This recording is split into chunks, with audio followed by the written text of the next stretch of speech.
Hello, Gold Derbyites. Welcome back to another edition of Awards Magnet. I'm Deputy Editor Ethan Alter. I'm joined by our senior editors, Marcus James Dixon and Kevin Sullivan. And this week, we are blasting off to Pandora for the third Avatar film, Fire and Ash, which is in theaters now. We're going to do our general takes on the movie. We're going to talk about its awards prospects, which are a little maybe dicier than you might expect for an Avatar film, which have traditionally been have done very well at the awards. And then we're going to set aside some time at the very end for a spoiler discussion. So make sure that you will give you plenty of advance notice, and then you can go off and see the movie, and then come back and listen to our spoiler-filled discussion of certain things, especially in the third act. So welcome, gentlemen. Great to have you here talking about James Cameron's latest. Before we dive too much into Fire and Ash, though, I was thinking we'd talk a little bit about Cameron and where we are on him in general. So a quick top three check on James Cameron. It's funny. He's only made, this is only his 10th film, Fire and Ash. He's been a presence in our lives forever, but he's only made 10 narrative features across the course of his career. So not a lot to choose from. I'm sure we'll have some of the same movies pop up. Marcus, you want to give us your top three James Cameron? Yeah, I mean, one of my favorite movies of all time is Titanic. So that has to be on obviously the top of my James Cameron list. It's just so good. And I watched it again recently, and it really holds up. I mean, Kathy Bates is just the queen. I loved her little appearance in that movie the best, but it's a classic. It won a billion Oscars and it made $1 billion. So if you guys don't have Titanic on your list, I'm going to be curious about why. And then the original Avatar in 2009, it's a lot of people hated on it, but I just loved the world. I loved the experience. It wasn't a movie, it was an experience. And it of course spawned two sequels and so much merchandise. And then T2 Judgment Day is my favorite of his sort of action movies. And I guess it really depends on when you see the movies in your lives about how it affects you and sticks with you. And I saw that one when I was very young. It was like one of the first R-rated movies I had ever seen. And then the moment where Arnold goes down into the vat of lava or whatever it was. Whoa. Some of us haven't seen T2 yet. I was gonna get to it. Yeah. Well, you should start maybe right after. Okay. But yeah, those are my three. Love it. I know now why you cry. Yes, yeah, very good. Great ending. All right, Kevin, over to you. Okay. Well, I can actually correct the record. I have seen Terminator 2 Judgment Day. Everyone knows how I reload my shotgun by shaking it up and down, like Sarah Connor. That's a perfect movie. I think it holds up just on an infinite number of rewatches, which I've done a million times. It plays well on TV. You can't really say anything about it. I think it is absolutely perfect. And how good is Robert Patrick as the metal man?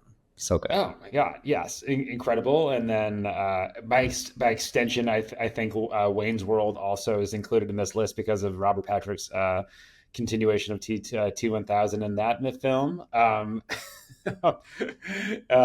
Then I'm gonna have to. Number two. I'll probably go with Avatar, the original. I think kind of just the foundation of everything he's built being there.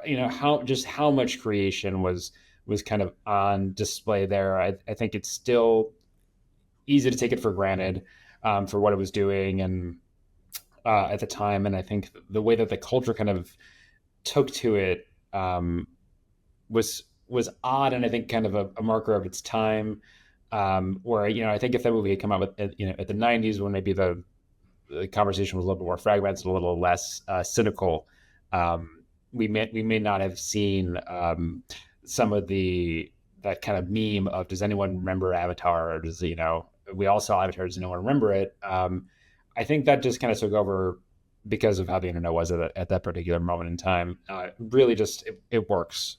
I think that's going to be a theme of our conversation today, and it is a theme of Cameron's career. The man knows story architecture. He knows how to edit a movie together. He hits these moments so hard, and he can construct moments and sequences. And I think that's really on display in Avatar. And then I think Titanic. Again, these movies are so totemic, and and difficult to kind of wrap your arms around because they are so baked into the culture. At the small handful of movies he's made, how many of them have crossed over into, being bigger than themselves and being, pop culture at large. Yeah, it's immense. It's Titanic even. Boo. So yeah, that's one of my top three. We have the same three. Yeah, it's slightly different order, but yeah. That's right. I'm going to bring in two other ones to mix it up. My number one, though, T2 with a bullet, no question. Again, Kevin, to your point, perfect film. Just one up there with Empire as the Strikes Back as the greatest sequel ever made. Just a masterclass in how to take a first version, run it back, and kind of do the same thing, but also mix it up, adding lots of new elements again, which is something that we'll get to talk about when we talk about the Avatar movies. But yeah, T2 can watch endlessly. It's the first R-rated movie I showed my son as a one of my first that I saw as a kid. One of the first I showed him. It's just a perfect introduction, I think, to R-rated action. Wait, are you my dad? There we go. The secret comes out after all these years.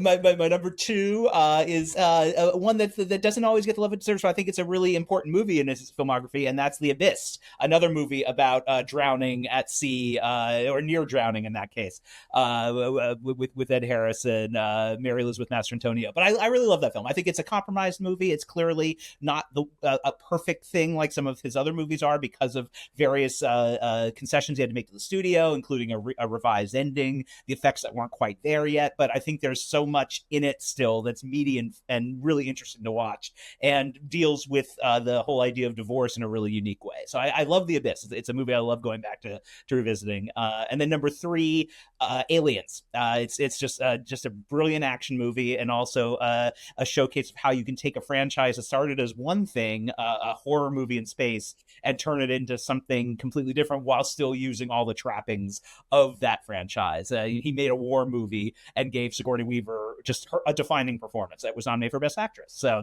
those three stand out. Titanic, great movie. It was hard to leave it off. It was definitely a tough choice, but Aliens just edged it out for being a movie I rewatched endlessly as a child. Unspoken by all of us is Piranha 2, The Spawning, which which is just kind of, we all know, we all love it. Let's not bore the people with talking about it. Right, exactly. Yeah, no, there's Roger Corman early days. I think the only one that we can probably all agree on is that True Lies is the one that we'll just put off to the side. And some stuff in it is good, but it was not great at the time, and it's aged, I think, pretty poorly ever since.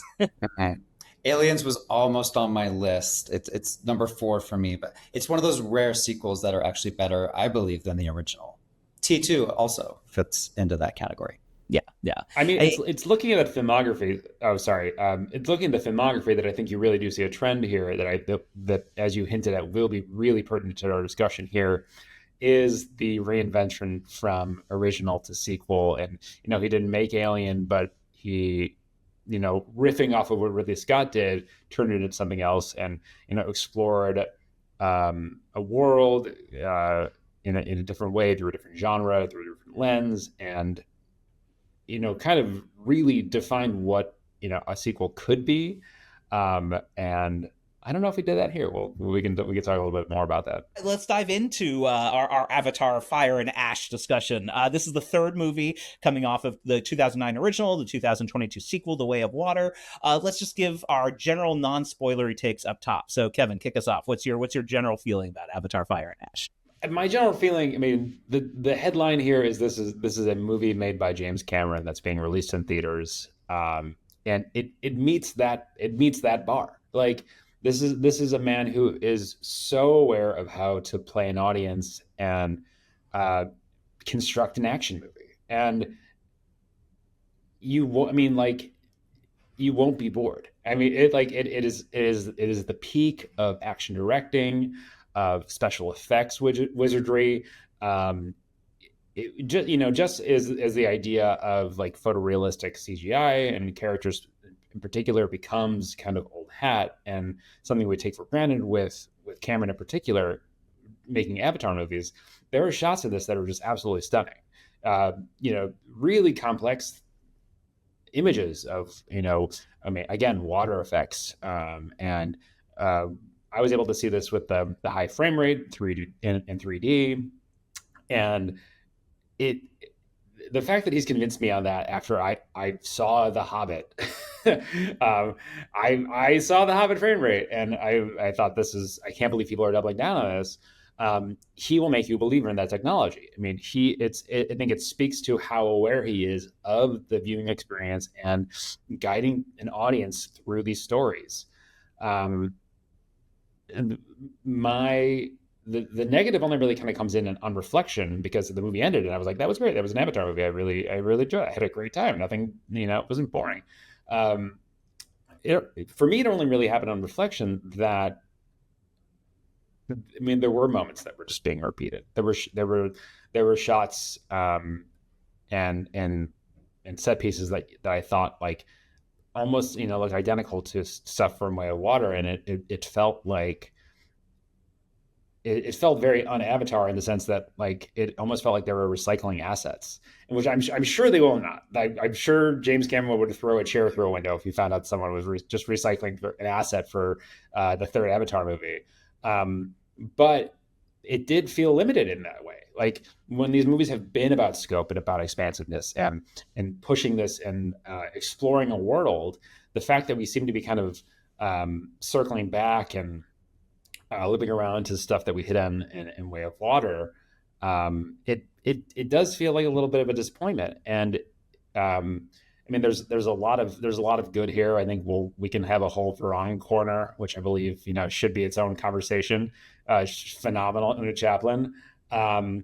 But to me, this felt the most indicative of how these movies were created, and that's two-pronged, where these proposed 4 sequels to Avatar came out of a writer's room, and were all kind of planned out ahead of time. And Way of Water and Fire and Ash originally started as one story that was then split into 2.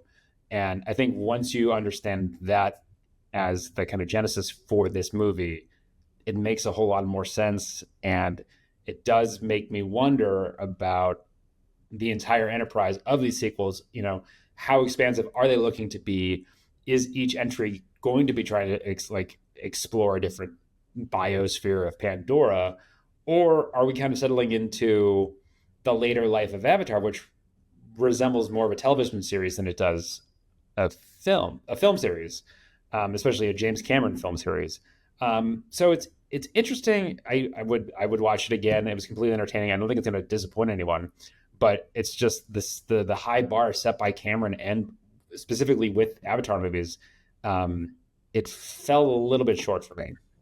So these are the kind of movies that I love. The movies with the explosions are always my favorites. I'm not really a fan of the smaller art house movies, the indie foreign language movies. Those aren't for me, and they have their audience, and that's great. But give me a volcano, give me a whale. That's what I want to see. That's what I saw. And I'll say this: it was 3 hours and 15 minutes. It didn't feel like it. It felt like it was a little on the long side, but it didn't feel like, I was never looking at my watch saying, when is this thing going to end?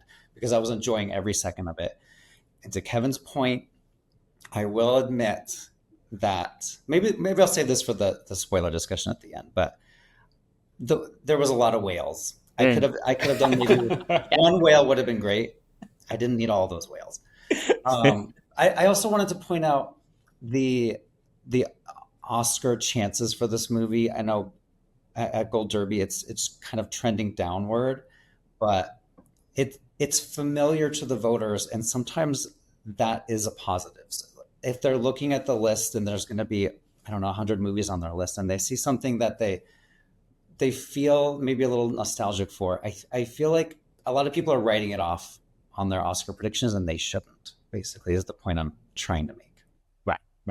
Well, and we'll mention this when we get more into the awards of it all. It certainly appeared on several shortlists that were released today, basically replicating the Way of Water's shortlist appearances. They both got 4 in the same categories, including visual effects and sound. So the technical love for these movies is still there, because they're a major achievement to pull off. I think the industries that know exactly what goes into making one of these, and it's not easy. It is a laborious labor of love. I think you said get one of these to the screen. Yeah, also the score shortlist and the song shortlist for Dream is One by Miley Cyrus.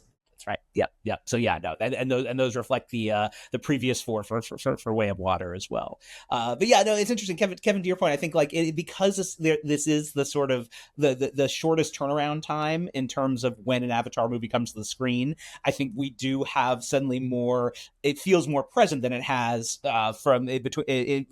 Compared to the 13-year gap that separated the 2009 movie and Way of Water, we had time to sort of forget and be like, oh, what is Pandora like? And then we got to be transported back to that movie and that planet in the sequel, and relive it and experience it all over again, and be reminded how great and how novel that movie was in 2009. Now it's only a 3-year gap, and so there is that sense of, oh, we just here? we were just here, and certain things, do repeat, do recur, and I think that has a lot to do just with the attention to detail that Cameron loves about this place and thinking about the world, but it's not a wholesale reinvention of what we've seen up to now. And we're not seeing, we do see different tribes and different creatures. I don't think we see like a full scale, huge new environment like we have in the past. So I think that the world is still very expansive, but we're still in a specific corner of it that we've been in this story. And this movie sort of completes a journey that started in the previous movie. So we're not looking ahead. We're sort of completing something that was already fairly complete. I mean, that's the other thing too, is that the story felt complete at the end of the previous movie. So, like if the first movie was about the forest Na'vi and the second movie was about the water Na'vi, you would think the third one would be about the fire people, but they were like guest stars. I felt like it was mostly about the water again, which right. When the movie ended, I'm like, that was really just Avatar 2, mm-hmm. as opposed to Avatar 3.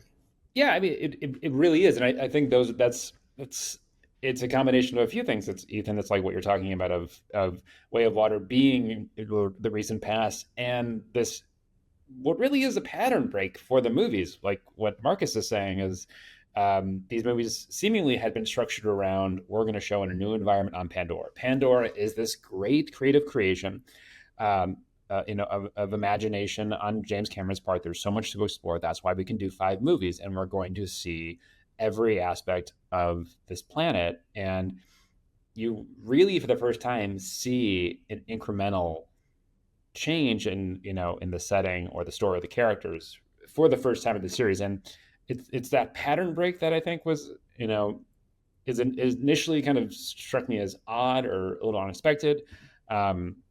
The movie does work, but I think it's the mismatch of expectations and what the movie actually is might be setting you off, because the change from 1 to 2 is huge, and 2 to 3 you might not be initially thinking there's going to be more Scoresby in this one. Listen, like we're checking in with Scoresby, we're checking in with Dr. Garvin, they're back. I thought we were kind of moving on, but no. My breakthrough metaphor on this, and this is we're going to go on a journey here, is that if imagine the movie going audience is someone who's just never had any kind of world cuisines or any kind of interesting food other than just plain Wonder Bread. And James Cameron throughout his career has showed up with like, oh, here's something I made. They're called tacos. Or here's something I made. It's Thai food. And then Avatar shows up. He's like, this is the thing I made it's called New York style pizza. And you're like, oh my God, this is amazing pizza. Wow. And then he shows up with Way of Water. It's like, I made something slightly new. This is Detroit style pizza. It looks a little different, but it's still the pizza, it's still pizza in spirit. And I'm like, oh my God, this is so good. What is he going to bring us next time? And he's like, okay, here's Detroit style pizza, but I threw some little basil on it. I got some fresh basil on it. And what do you think? I'm like, it's good. I like what you added. Not really seeing how big of a difference it was between the two, but that to me is kind of how it's sitting right now. I'm not mad about my Detroit style pizza with basil, but expectations have been set a little differently. That is my tortured food obsessed metaphor for. I like. Did you come up with this on the spot, or was this something you planned out? Because this is genius. This is the work of the last half an hour and probably far too much coffee. But yes. I'm here for the pizza readings. I think you need to go back and evaluate all the James Cameron movies on their pizza scale. Yeah, what's a Sicilian slice, and what's a personal pan pizza? I think that's abyss. We can get into that later, but well, now I'm hungry, so thank you. Right, sorry, exactly. sorry, everyone. Sorry, apologies. To go back to the Una Chaplin of it all, because as we said, Varang's a great new addition to this universe, and I love that Cameron picked Una Chaplin, who most people know from Game of Thrones.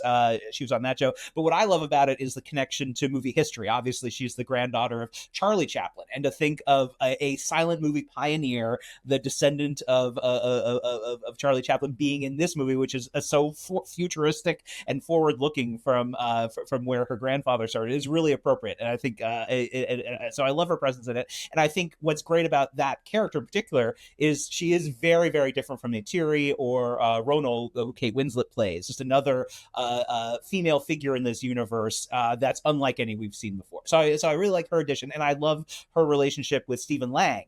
For the first time, there's genuine sex appeal, I guess you might say, in the Avatar movies. They have one scene in particular. I had to close my eyes.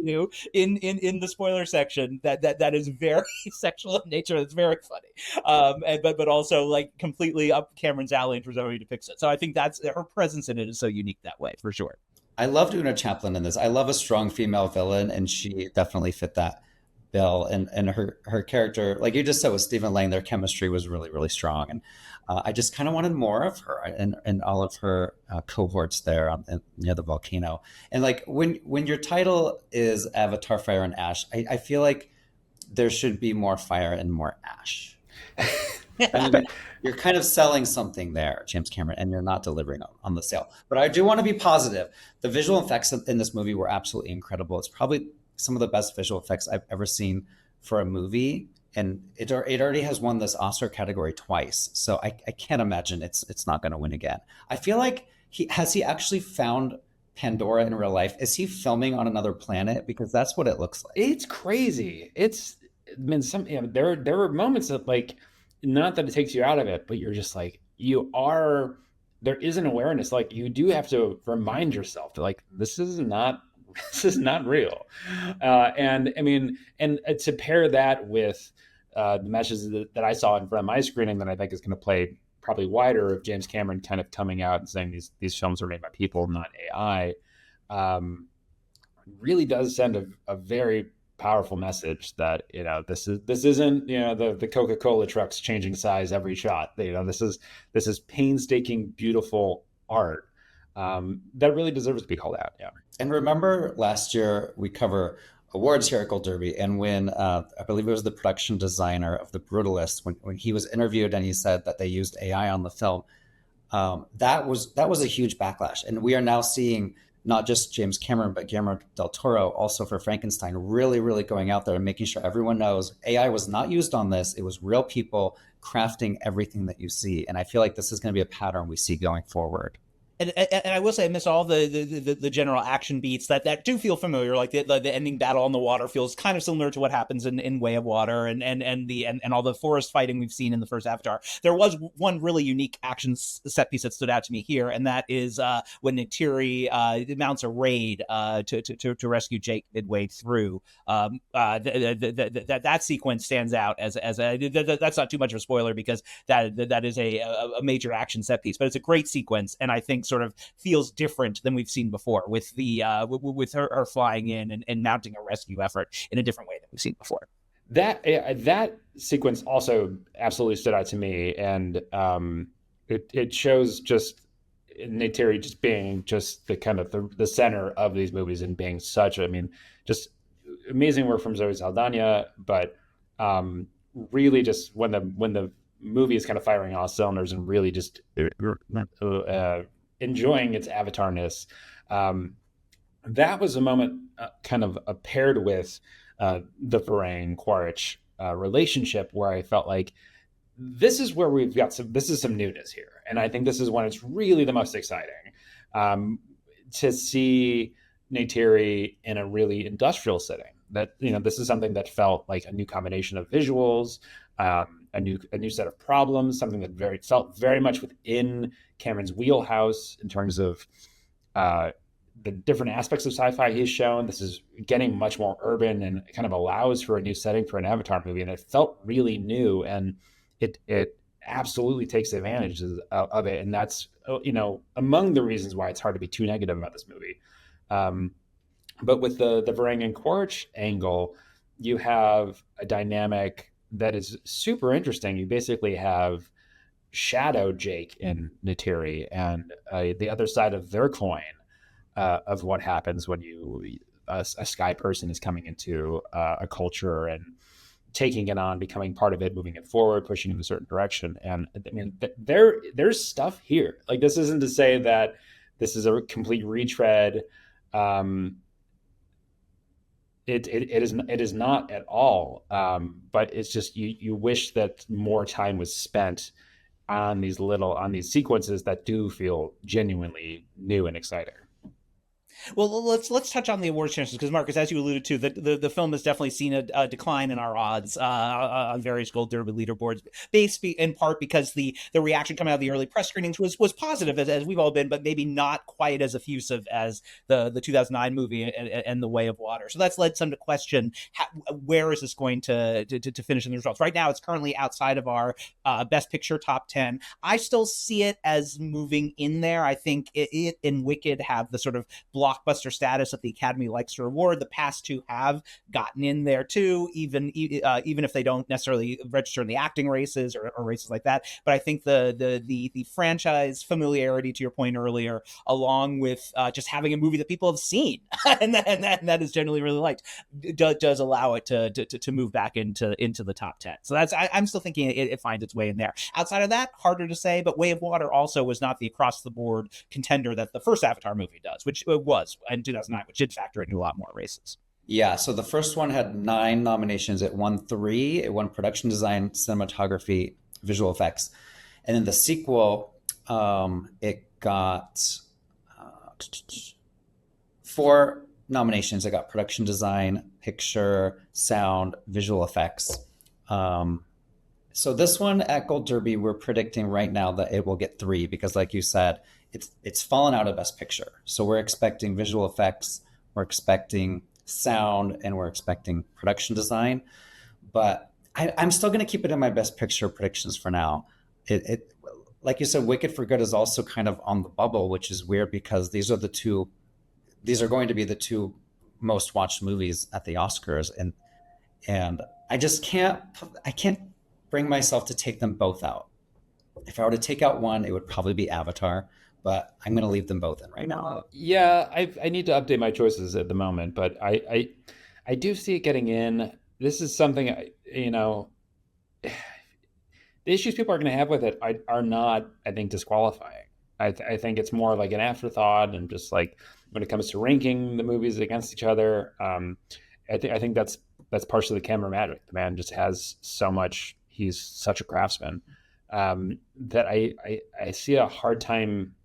I have a hard time imagining people totally turning their back on it. I think as these movies become more and more frequent, I think what we're looking at is something more akin to what has happened to how the Knives Out movies are considered, where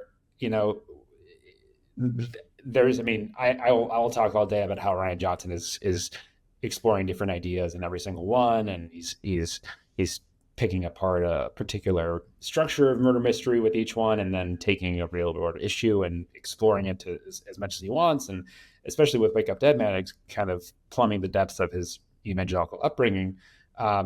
That there is a lot going on, but we're 3 movies in, and when a Knives Out movie comes out, here's what's going to happen. The script is going to be amazing. It's going to be incredibly directed, and Daniel Craig is going to be having a hell of a time as Benoit Blanc.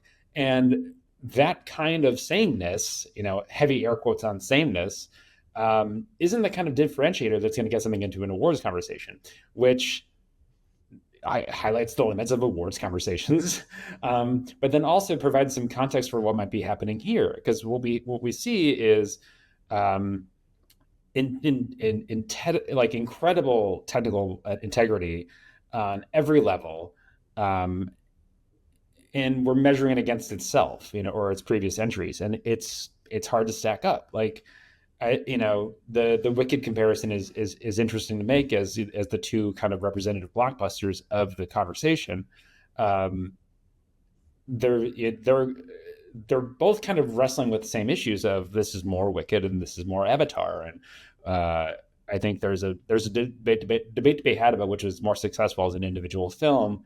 Um, but they both are kind of have that question of how do you reward something that is doing more of the same, even if it is doing it really well. And one thing to keep in mind for um, people out there that maybe don't know, like at the Oscars, all of the branches will vote for Best Picture. So we know it's going to be a craft darling. They all have been. And so if all of those individual craft branches pick Avatar and Wicked by the same token for Best Picture, it will get in because of that overall support. Absolutely. Yeah. You almost don't need the acting branch quite as much, even though the acting branch is one of the largest, and it certainly helps to have their support. You don't necessarily need it for a movie like this or Wicked, where the crafts really push it in. And to a certain extent, I feel bad for Cameron because he certainly has really tried to advance the art of motion capture acting. He's talked up how crucial the cast is to making these movies work. And I agree. I think the cast is Zoe Saldana is terrific in all three. Una Chaplin's a great addition here. So it is a shame that they're not viewed in the same way when it comes to performance. But then, I mean, if Andy Serkis couldn't get nominated for Gollum, which is one of the most influential mocap performances ever, and certainly one of the great performances, I think, just mocap or not, it does speak to the larger problem, I think, in terms of how actors perceive what this kind of technology allows and what it means for performance. I think we're still having that conversation. Eventually, I think a mocap performer will be nominated, but if James Cameron can't get us there, we're not there yet. It's going to take something else to make that. I honestly think there should be a category for like an alternative acting category. So people like, I mean, Andy Serkis for Gollum is the perfect example, where they could have their own category to compete against each other. And maybe the Actor Awards, formerly known as the SAG Awards, maybe they're the first one that should add that category. Right. Although again, then the pushback from the actors might be, but wait, we're acting too. We're not any different from it. I think there's that fear of being segregated of what that kind of performance means. So I think that might be their because I think Andy Serkis has always said like, no, this is still acting, even if I'm not like looking at myself on screen. But to your point, at least it gets them noticed, because I think right now we just seem to be having the same conversation of this deserves attention, and then it doesn't get attention. And yeah, there has to be some change on some give or take on one side. For sure. And Ethan, before you feel too bad for James Cameron, I would point your eyes in the directions of some recent headlines about him, about his net worth. He's okay. Yes, that's true. He owns he and Peter Jackson have divided up New Zealand. They own both both sides of the island. They're fine. They're doing okay down there. And I kind of want to mention that the cast for the Actor Awards, there is an ensemble category, as everyone knows, and there are 13 cast members eligible for that ensemble member. Everyone that you would think of is in there, except for one, and that's the young guy who plays Spider, Jack Champion. He's in.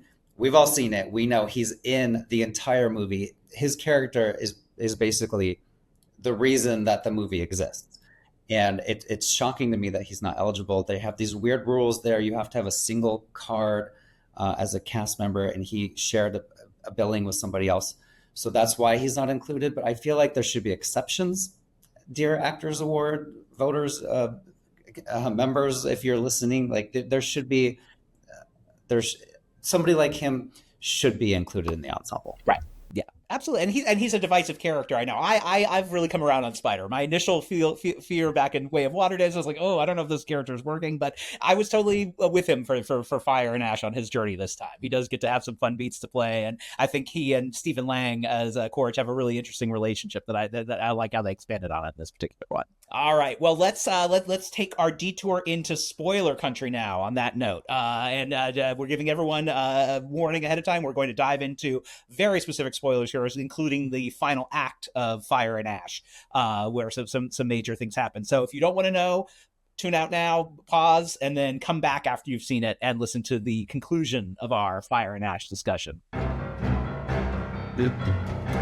So, as we said, Spider, important member of the back half of this movie in terms of where he goes. But the question I have for everyone, because I've been bringing this up in all our meetings, he needs to pee. That is a major plot point in this film at one point. Spider needs to take a leak, and I'm concerned that he never gets to have that opportunity. Do you think, in your mind, gentlemen, do you think he gets to have that moment to relieve himself at some point? Can we assume that somewhere off screen he's peed and doesn't worry about that by the time he heads into the climax?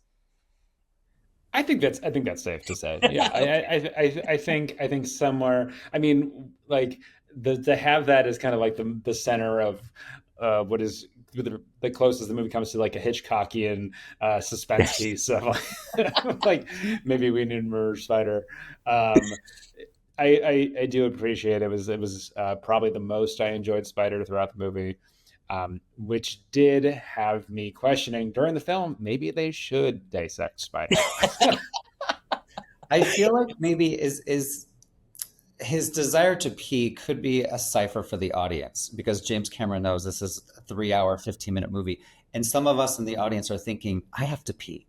Do I like, can I leave? That's brilliant. That is. We see ourselves reflected on the screen. And there we go. We can identify in that moment. That was my disconnect. I had taken care of business before I went to the movie, and then therefore I wasn't sympathetic at all to Spider. Oh man, that's totally it. Okay, wow. I have to go back and see it. We've solved it. I have to go chug a water and then go see with your pizza. Exactly. Again. Yes, exactly. But the character was smart enough to realize, like, if I pee in the stream, I should drink from the stream before I pee in the stream. So that's kind of advice that I'm going to take to heart. A shocking amount of this movie has to do with whether Spider can breathe or not. Yes, exactly. It is confounding how much that is central to the plot of this movie. Right. And the development that fixes it, that he ends up being able to breathe, it makes you feel like this whole movie, this is his movie. Right. I mean, the way that it ends, he is centered in it. It's very strange. I mean, and I don't think this is the group to really hash out the complicated racial dynamics of Avatar: Fire and Ash. But I'm sure there's mountains of literature that is going to be produced about Spider in particular, how he's centered in the narrative, how his acceptance in the native culture. Very, very odd. Lots to be said. But he is incredibly important to this movie. Right. Yeah. He's essentially a co-lead. That's how I saw it. I mean, when he's not on camera, they're talking about him. Exactly. And we should say the specific thing that happens to him is, instead of peeing, he almost gets killed by Jake in an Abraham Isaac biblical scenario. And Jake at the last minute stays his hand. Spider survives. And by the end of the film, he's grown one of those, or he's been gifted one of those jack-in things. I forget what the name of it is, but he can jack into Iowa and join with the universal consciousness, but without having to assume a Na'vi form. So he is that sort of walker between worlds. That's where he ultimately ends up, and in the end, he gets to visit the sort of nether realm, the other realm where they all go when they're plugged into to Iowa. So yeah, that will assume, I'm assuming, will play into the future installments if we see them having this sort of in between human and Na'vi character. I did like the end where he visits that spiritual world, and we saw a lot of the dead people.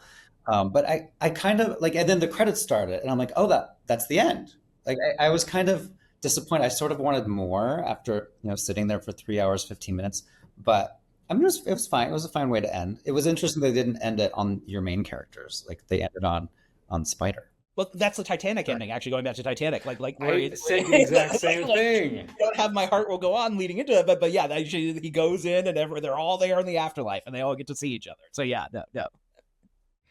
Yeah, I mean, it is odd that Way of Water, for how much similar ground it covers, Way of Water has the more, the ending is more, like the more happens in the ending of Way of Water than happens, like there are bigger consequential changes at the end of Way of Water than there are of Ash and Fire and Ash, and to especially odd considering how similar the final set pieces are. Yeah, having both movies end with the whales battling, it felt like a miss to me. I feel like maybe the final battle should have taken place at that volcano, honestly, and maybe just wave to the whales over in the ocean. If you really want to, so anti-whale, Marcus. This is astounding. I mean, I appreciate like one or two whales. That's fine, but I don't want a million whales. And not a whole army of whales. You can't tell them apart at that point. Well, I mean, now you're just upsetting me to go off about how Payakan was totally sidelined throughout the plot of this movie. They just send him off. No, that's no. He was the star of Way of Water, and they sent him on a mission to go find his home pod, and he comes back. A waste of Payakan. I do love the matriarch of the Tulkun. She's pierced. That's cool. She's got like lip piercings. That's who makes the big earrings. I loved it. That's Avatar 4. Who made the piercings? Who made the earrings? That's cool. The lip rings. There's a lot more Tulkun, but my boy Payakan done dirty. Justice for Payakan. Exactly. That's what I got. The one thing I will agree. I think this movie needed a bigger status quo shakeup, but I think one of the ways to do that was sadly through more deaths. I think we get one significant character death, and that's Kate Winslet, who finally gets to die in a James Cameron movie. She didn't last time. She got to live. I'm glad she died this time. I hope she enjoyed her death scene with no doors floating by or anything to save her. She should have died on a door. Like, let's be real. Or a slab of wood or something. Right, exactly. Just gets set off to sea. But she died. Ronal dies in the process, in the final fight, as she's giving birth to her next daughter, and she gifts it to Neytiri, who's going to raise her as her own, as a Sully, as we're the kids. So I did like that we at least got closure on one character. I do think we could have done that with more. For example, Stephen Lang, I'm kind of confounded about why Quaritch is still in play, or at least hasn't made a full transformation yet. It's teased throughout this movie that he's going to potentially join the Una Chaplin's tribe more specifically, or he's going to resolve things with Jake Sully finally, but instead it ends on an ellipsis again. I'm really curious why that character is still at play in that way. I really wanted a bigger, decisive action for him at the end of the film than we get. Well, I mean, that's also like, I think why there is so much dissonance about how little ground this third movie is covering when they make this big announcement that there's going to be these 4 movies. And it does seem like, okay, we're introducing new generations. Like, this could be a sprawling narrative. Like, we could be, I mean, I think the comparison would probably be along the lines of how the most recent Planet of the Apes movies have kind of shaped up and moving beyond Caesar. Like, the movies seem to have momentum in that, with that sequence of Neytiri doing the raid on the base and in this city on Pandora, when Jake is held captive, it did seem to be hinting that Jake was going to die, and like there was a span of time where I thought, this is actually really interesting. They, waiting for that other shoe to drop and being like, well, what's going to be the change here? How do you really differentiate itself from the previous installments and move the narrative ball forward? And I think losing Jake was a promising idea. And they never kind of followed through on. And especially for a character who does seem to be kind of spinning his wheels a little bit, he hasn't really had the growth that like Quaritch has even had. Like, I don't know where Jake goes at this point. And I think that's kind of indicative of a larger problem with these movies, that like there is so much potential to explore, and they did a good job establishing the kids. Like they're like, congratulations. That was a point of worry for me heading into these. Like, well, I'm just not going to like these new characters, and I think they've done a good job. But it just doesn't. Things weren't shaken up enough. There were some great moments between Quaritch and Jake where Jake was trying to get him to see the light and turn a new leaf, and he offered his magical ponytail, and he's like, plug in, and you'll see how we all see the world.